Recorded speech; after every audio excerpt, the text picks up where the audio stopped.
Hello everyone, my name's Archie, very nice to see you again, or very nice to meet you. Today we're talking about money. Money. Now money is a really important topic in English and in life because we need to talk about it relatively often. So today I have a video with lots of phrases, expressions and words in English that we used to talk about this topic. So please watch this video because it will really help you to communicate about this crucial thing.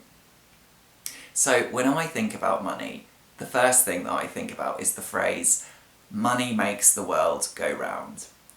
This is a sort of phrase that people say every now and then, and maybe you agree with it, or maybe you don't, but either way, I think we all know that money is quite important in our lives in some way, in a good way or in a bad way. Now money has many different forms. Firstly we have notes and coins, which together we call cash. And then we also have credit cards and debit cards, and with those we can take money out of an ATM or cash point, that's the same thing, or we can buy things in shops using our card and our PIN code, or making a contactless payment. And even these days we can make a contactless card payment with our smartphone, with our mobile phone, which seems really crazy. The world is changing so much. And all of this is a part of spending. Spending. So spending is the first really significant section of this video. What is spending, and what words and phrases can we connect with spending? Spending is one of those things that we can do with money. It's the most exciting thing, maybe, some would say. And when we spend, we can find different things to buy, and obviously the price of things is important. If we find something with a very low price, we might say it's a bargain. A bargain. I love to buy bargains because it makes you feel great when you get something really cheaply. So another way we can describe something that's a really good bargain is say, it's a steal. It's a steal. Now obviously this is different to the verb to steal. To steal means to take something and not pay for it. But a steal, when something is a steal, it just means it's a very good price. It's almost like we're stealing it. For example, I bought some furniture, it was supposed to be £300 and I only paid £30 for it. It was a steal. And another phrase which is really nice, which is actually an American phrase, but we do use it relatively often in the UK, is bang for your buck. Bang for your buck.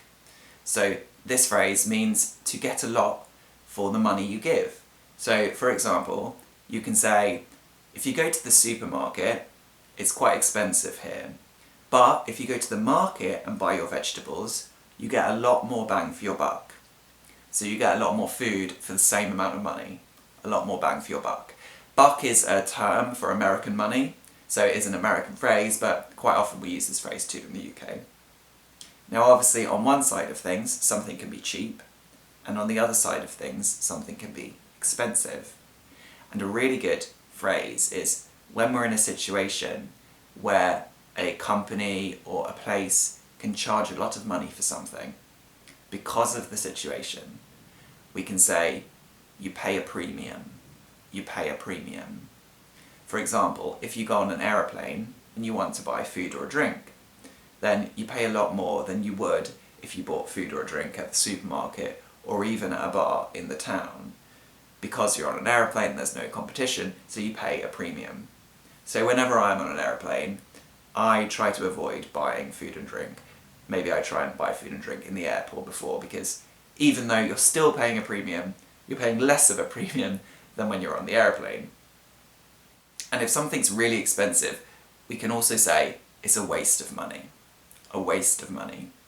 You're wasting money to buy that thing or to spend money on that thing. But we often also use this for an experience or something we can do. For example, someone might say, I think going to university is a waste of money. It costs a lot of money, you have a lot of debt at the end. This is money that you pay back, you have to pay back. And you can get a job without going to university. So someone could say that, oh, it's a waste of money. Or maybe someone wants to buy a really expensive handbag, and I say, that's a waste of money, £400 on that? You can buy an okay handbag in this store for £30. So, a waste of money. And another important thing to think about is the adjectives we use to describe ourselves and other people and their relationship with money, how they behave with money. So, first of all, we can say, he's spendthrift. He's really spendthrift. That means he spends a lot of money, he wastes money, he doesn't think about how he spends money. We can also say he's a big spender. On the other side of things, we can say he's thrifty. He's really thrifty. That means he's very careful with money, he doesn't waste money, and it can also mean he takes things and reuses them and makes other things. So, for example, he took all of these old pieces of fabric and clothes, and he stitched them together and made a blanket. I thought that was really thrifty. He saved money and he reused something. So thrifty has a positive sense, it's a positive thing to say about someone. And another way we can describe the same thing, but in a very negative way, is cheapskate. He's a complete cheapskate. That usually means that he won't share his money, so maybe after a dinner at a restaurant, everyone wants to split the bill, and he says, well, I didn't have a Coca-Cola and everyone else had a Coca-Cola, so my bill should be £1.56 less. So I think everyone knows someone like that. I admit that at some point in my life I was a bit like that, and over time I learned to be a little bit more relaxed about money. So, and one other word which describes a very similar thing is a miser. A miser. This is an old-fashioned word, but I like it because it has a strong visual image. I think, probably for the majority of British people, if we say the word miser, we have one image in mind. So, do you know the story Oliver by Charles Dickens? Well, I used to watch the film as a kid, the 1968 film and musical Oliver, which is great and I recommend it to you. And there is a character in this story called Fagin, and he's a pickpocket. That means he goes around the street putting his hand in other people's pockets and taking out the jewellery, the watches, the handkerchiefs, and he steals them. He's a pickpocket. And then he takes in all of these orphans, these young children, these young boys and girls that don't have parents, so they're orphans, and he teaches them his business. He teaches them how to be a pickpocket. And he looks very, very poor, but at one point in the story, you see that he goes to a place and he has all of this gold and this jewellery and these crowns hidden. So secretly he has all of this money which he doesn't share with anyone else, so he's a miser. So that's what we think of when we say this word, a miser. Okay, so our second part of this video is about earning. So earning means to make money somehow and have that money. So obviously we can earn money if we have a job. And another phrase that we use with having a job is keep down a job, to keep down a job. That means to keep your job and not lose your job. So for example, during the pandemic, it's been hard for a lot of people to keep down a job. For example, people in hospitality have found it very, very hard because the hospitality sector wanted to get rid of staff because they weren't making enough money to keep the staff. So it was very hard for people to keep down a job. Now when we have a job, we obviously earn a certain amount of money every hour or every year, and we refer to this as our salary. Salary. This actually comes from the word salt. Salt. Why? What a weird connection. Why is there a connection? Because in the Roman Empire, Roman officials were often paid in salt. They were given salt because salt had such a great value. So that was what made up their salary. But these days, obviously, our salary is money, which I'm much happier with than salt, I think. And in order to earn more money in our job, how can we do that? Well, we can get a promotion. If our employer in our company or the place of work thinks that we are very, very good and deserve the next job, then we get a promotion, the next job up in the company. So then we earn more money, typically. Now, in order to get more money in our job, what can we do? We can obviously get a bonus at the end of the year. Not in every company, not in every place of work. I've never worked somewhere where I got a bonus at the end of the year, but in lots of places that does happen, and we might refer to this as a Christmas bonus. I got my Christmas bonus, which is usually an extra amount of money that you get given to end the year in a good way. And one other way that we can earn more money in our job is to work overtime. So that means to work more hours than we are contracted to work. So maybe I'm supposed to work 25 hours a week, and I start to do 26, 27, 28. And at that point, I get paid more money for those hours. So you make more money because you do more hours, and you also get paid more for those hours. So that's a great way that some people make more money and earn more money in their job, to do overtime. So the next part of this video is thinking about what else can we do with money. We can spend it, or we can save it. So this part is about saving.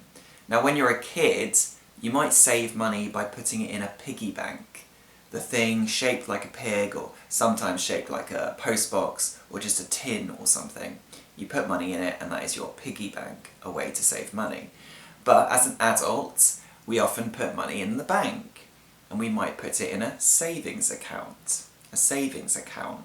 So that's an account which usually has an interest rate, so maybe 3%, 4%, and we earn money on that every year. This is a phrase in Latin that we use often for interest rates, and we say we earn 3% per annum, which means per year, every year. And what do you do with the money you save? Well, you can save it for a rainy day. That's the phrase that we use. Save it for a rainy day, for another time in your life when maybe you're a bit bored and you'll spend that money later on. So you don't need to spend it now. You save it for a rainy day. And obviously you can also invest your money in something. People invest their money in stocks and shares, or sometimes people buy an object, a thing that they can buy, which they think will be a good investment. Something maybe that is very old. They might buy an antique, which is a good investment because that antique will become really popular in the future, or there will be very few of them, and therefore at that point it might be worth more money. Now I've invested my money a little bit here and there, but I've never bought anything like a physical object as an investment. Everything I've ever bought has just depreciated in value. That means the value of it has gone down.